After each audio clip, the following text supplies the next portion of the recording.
Assalamualaikum warahmatullahi wabarakatuh. Bismillahirrahmanirrahim. Bagaimana kabarnya? Mudah-mudahan semuanya dalam keadaan sehat walafiat. Baik, dalam kesempatan kali ini saya akan membahas mengenai soal ujian sekolah dalam muatan pelajaran IPA. Di sini akan dibahas insya Allah ya 50 soal ujian sekolah IPA SD. Tetapi dalam satu video saya akan membahas 5 soal. Insya Allah nanti dilanjutkan pada video berikutnya 5 soal. Lanjutkan lagi video berikutnya 5 soal ya. Sampai terakhir di soal 50. Kita perhatikan soal yang pertama. Perhatikan rantai makanan berikut ini. Nah ini kita lihat ya. Fitoplankton, zooplankton, teripang, ikan besar. Jadi fitoplankton ini dimakan oleh zooplankton, dimakan oleh teripang, dimakan oleh ikan besar. Nah pertanyaannya, rantai makanan tersebut terdapat pada ekosistem apa? Nah, apa itu ekosistem? Ekosistem itu adalah tempat adanya makhluk hidup ya. Berbagai macam makhluk hidup itu adalah ekosistem. Ekosistem itu bisa berada di laut, di rawa, di kolam, dan di sungai. Nah, mengenai makhluk di atas, fitoplankton, zooplankton, teripang, ikan besar itu terdapat di mana? Nah, kita lihat ya mengenai makhluk namanya fitoplankton. Kita lihat gambarnya seperti ini. Zooplankton gambarnya seperti ini. Teripang ya gambarnya seperti ini, dan ikan besar gambarnya seperti ini. Nah, makhluk-makhluk ini kira-kira terdapat di mana? Apakah di laut, di rawa, di kolam, di sungai? Nah, makhluk-makhluk yang ada di bawah ini itu terdapat di ekosistem laut ya. Ada. Jadi jawaban yang tepat untuk nama-nama makhluk di atas ya, fitoplankton, zooplankton, teripang, ikan besar itu terdapat di laut ya. Ekosistemnya adalah ekosistem laut. Jadi jawaban yang tepat untuk nomor 1 adalah A, laut. Kemudian soal yang kedua, perhatikan rantai makanan berikut ini. Nah ini kita lihat pertanyaannya dari gambar rantai makanan di atas. Peran elang pada rantai makanan seperti gambar adalah sebagai apa? A. Konsumen 1 dan konsumen 2. B. Konsumen 2 dan konsumen 3. C. Konsumen 2 dan konsumen 4. Dan D. Konsumen 3 dan konsumen 4. Nah kira-kira mana jawaban yang tepat? Dan kita akan bahas ya.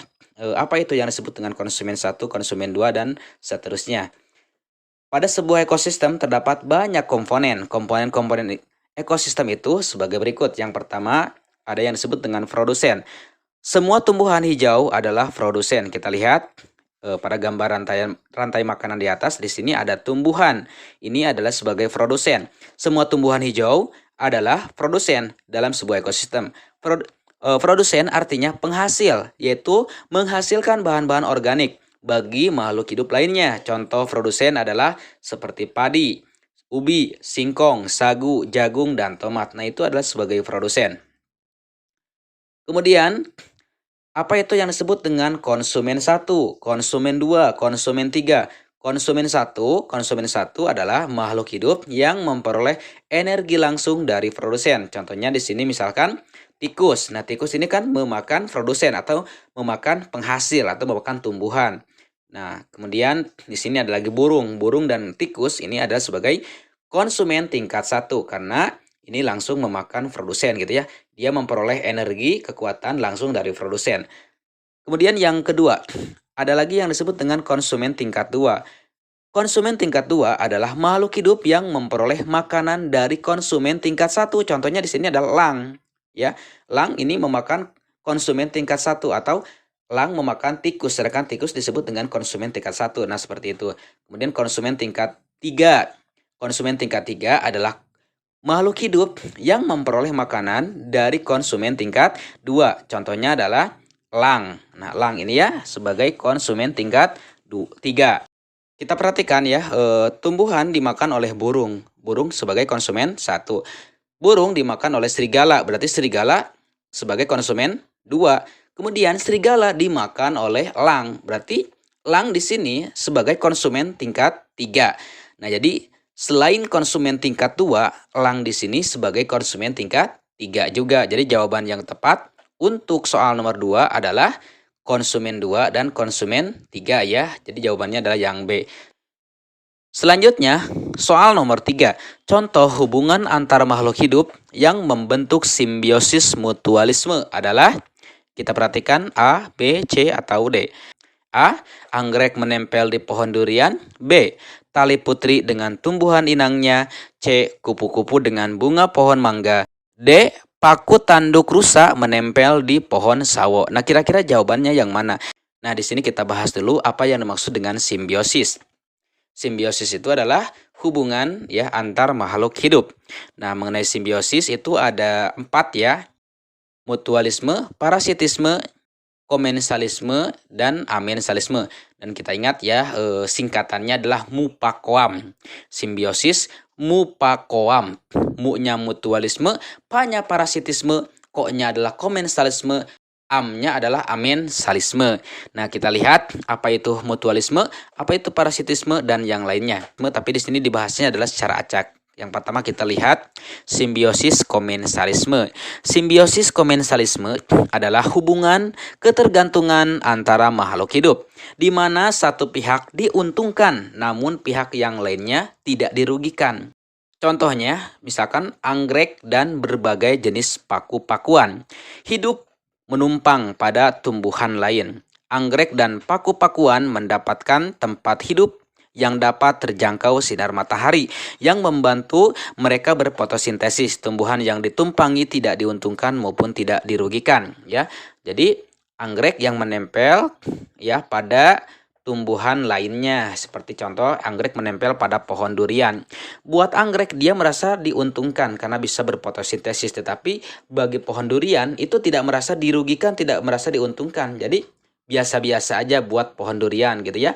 Jadi di sini ada satu yang diuntungkan, yang lainnya tidak dirugikan dan tidak diuntungkan. Itu adalah komensalisme. Nah, di sini sedangkan kita lihat untuk soal nomor 3. Simbiosis mutualisme. Ya, berarti ini bukan jawabannya ya. Untuk A, anggrek menempel di pohon durian itu bukan jawabannya. Berarti anggrek menempel di pohon durian itu adalah simbiosis komensalisme. Kita lihat selanjutnya, simbiosis parasitisme. Simbiosis parasitisme adalah hubungan ketergantungan yang hanya menguntungkan salah satu pihak. Contohnya adalah sebagai berikut. Benalu yang hidup di pohon inang. Ya, benalu yang hidup di pohon inang. Selain menumpang hidup, benalu juga mengambil makanan dari tumbuhan inang yang ditumpanginya. Akibatnya tumbuhan yang ditumpangi mengalami kerugian karena kehilangan zat-zat makanan dan pertumbuhan terganggu. Yang kedua, misalkan di sini kita lihat tumbuhan tali putri yang menempel atau yang menumpang pada tumbuhan lain.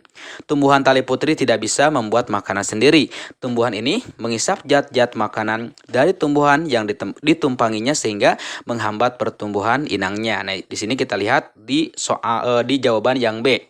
Tali putri dengan tumbuhan inangnya. Ini termasuk parasitisme ya, bukan mutualisme. Jadi B juga ini bukan jawabannya. Karena yang B adalah simbiosis parasitisme. Parasitisme ini yang satu diuntungkan dan yang lainnya dirugikan. Contoh, buat tumbuhan tali putri itu merasa diuntungkan karena bisa mengambil zat makanan ya dari tumbuhan inangnya, sedangkan tumbuhan inangnya kehilangan zat-zat makanan karena diambil oleh tali putri tersebut. Jadi ini adalah parasitisme. Parasitisme itu yang satu diuntungkan dan yang lainnya dirugikan. Jadi A dan B bukan jawabannya. Selanjutnya, simbiosis mutualisme. Nah, kita lihat simbiosis mutualisme adalah hubungan antara dua jenis makhluk hidup yang saling menguntungkan. Contohnya, hubungan serangga dengan tumbuhan berbunga. Serangga seperti contohnya kupu-kupu, lebah, dan kumbang itu mengambil nektar dari bunga untuk makanannya. Serangga membantu proses penyerbukan pada bunga. Jadi, untuk simbiosis mutualisme ini pada saling menguntungkan. Contohnya C. Kupu-kupu dengan bunga pohon mangga. Kupu-kupu merasa diuntungkan ya adanya bunga pohon mangga karena bisa mengambil nektar ya dari bunga tersebut. Kemudian bagi pohon mangga, nah bunga tersebut ya bisa membantu proses penyerbukan. Nah, jadi jawabannya adalah C. Kupu-kupu dengan bunga pohon mangga. Selanjutnya soal yang keempat. Salah satu hewan air yang bernapas menggunakan paru-paru adalah paus. Cara paus menyesuaikan diri untuk memenuhi kebutuhan oksigennya adalah dengan A. Memiliki kantong udara. B. Sering muncul ke permukaan air laut. C. Menghemat jumlah oksigen dalam tubuh. D. Menyimpan cadangan oksigen pada labirin. Nah, kira-kira yang mana? Nah, kita lihat ya, seekor paus adalah makhluk hidup yang berada di laut. Paus dan lumba-lumba adalah mamalia. Mamalia itu adalah hewan yang melahirkan, yang bernapas dengan paru-paru. Mereka mengisap udara lewat lubang di atas kepalanya saat mereka naik ke permukaan. Dan saat menyelam, lubang itu akan tertutup semacam katup.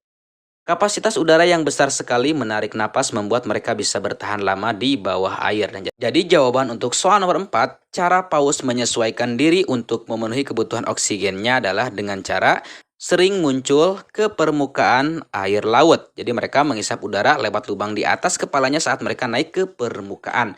Jadi jawabannya untuk soal nomor 4 adalah B. Jadi seekor ikan paus itu sering muncul ke permukaan air laut mengambil udara. Selanjutnya soal kelima, tumbuhan bambu saat masih muda. Hampir seluruh permukaan batangnya ditutupi rambut halus. Ini bertujuan untuk A. Mengurangi penguapan, B. Mempercepat pertumbuhan, C. Melindungi diri dari pemangsa, D. Mencegah terjadinya penguapan. Nah, kira-kira ini mana jawabannya? Kita lihat pada pembahasan di bawah. Semua jenis bambu memiliki ciri khusus, yaitu pada batangnya atau pelapah batangnya terdapat bulu halus atau disebut dengan lugut. Lugut adalah bulu-bulu halus berwarna hitam yang menempel pada pelapah batang bambu. Lugut juga menempel pada batang bambu. Fungsi ciri khusus bambu memiliki lugut atau memiliki bulu halus adalah untuk melindungi dirinya atau mengusir musuhnya. Jika badan kita terkena lugut, maka akan terasa gatal seperti gatalnya kulit kita ketika terkena bulu ulat. Nah, jadi jawaban untuk soal nomor 5 ya, tujuan atau fungsi ya dari bambu ini ditutupi oleh bulu-bulu halus itu adalah untuk mencegah atau melindungi dirinya dari pemangsa. Nah gitu ya. Jadi jawabannya adalah yang C, melindungi diri dari pemangsa. Nah itulah pembahasan soal ujian sekolah IPA SD ya pada video pertama. Insya Allah nanti dilanjutkan pada video kedua ya, kita bahas 5 soal kembali. Dan nanti akan terus kita bahas per videonya 5 soal. Sekian dulu ya mengenai pembahasan video dalam video pertama ini. Mudah-mudahan pembahasan dalam video ini sangat bermanfaat atau bisa dimengerti, bisa difahami ya. Sekian dulu. Assalamualaikum warahmatullahi wabarakatuh.